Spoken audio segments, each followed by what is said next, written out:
Halo kerabat Nara, salam kenal. Saya Dita Sabaria, Widyaswara Nara Bahasa dan dosen Bahasa Indonesia.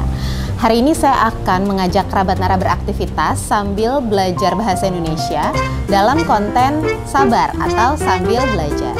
Nah, kali ini kita akan belajar dengan menjawab pertanyaan yang sudah masuk ke Nara Bahasa. Ada 5 pertanyaan yang sudah masuk. Apa saja pertanyaannya? Yuk kita bahas.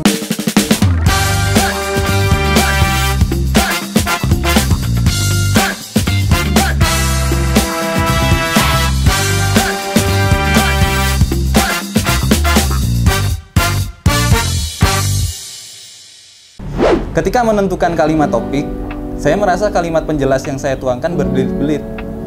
Bagaimana ya sebaiknya? Pembuatan peta pikiran atau kerangka ini dapat membantu menstrukturkan pikiran. Nah, setelah kita buat kerangka tadi, kita bisa kembangkan poin-poin dalam kerangka sesuai kebutuhan. Jika diperlukan, bahkan kita bisa baca ulang, lalu kita revisi. Kata baku itu didapat dari mana ya? Lebih dahulu mana, antara kata dalam bentuk suara atau tulisan? Bentuk baku ditentukan oleh Badan Bahasa sebagai lembaga yang berwenang untuk menentukan standarisasi bahasa Indonesia. Nah, penentuan bentuk baku ini berdasarkan asal kata dan kaidah penyerapannya.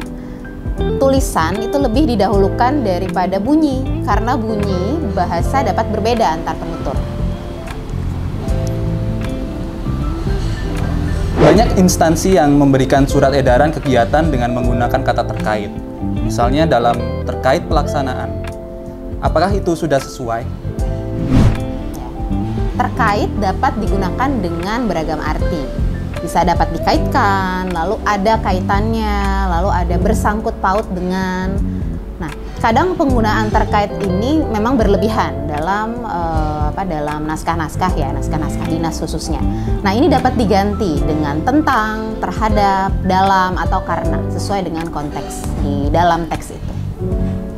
Singkatan filosofi doktor atau Doctor of Philosophy diucapkan sebagai PhD atau PhD ya? Singkatan diucapkan sesuai dengan bunyi huruf yang ada pada bahasa orang yang menuturkan. Jadi penutur bahasa Indonesia mengucapkan dengan PhD. Apa perbedaan antara miskin sekali dan sangat miskin?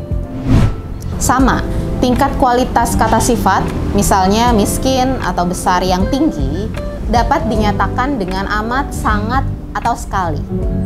Sekian Sabar episode 9 kali ini. Jika kerabat Nara punya pertanyaan seputar kebahasaan, bisa dikirim di kolom komentar ya. Sampai jumpa!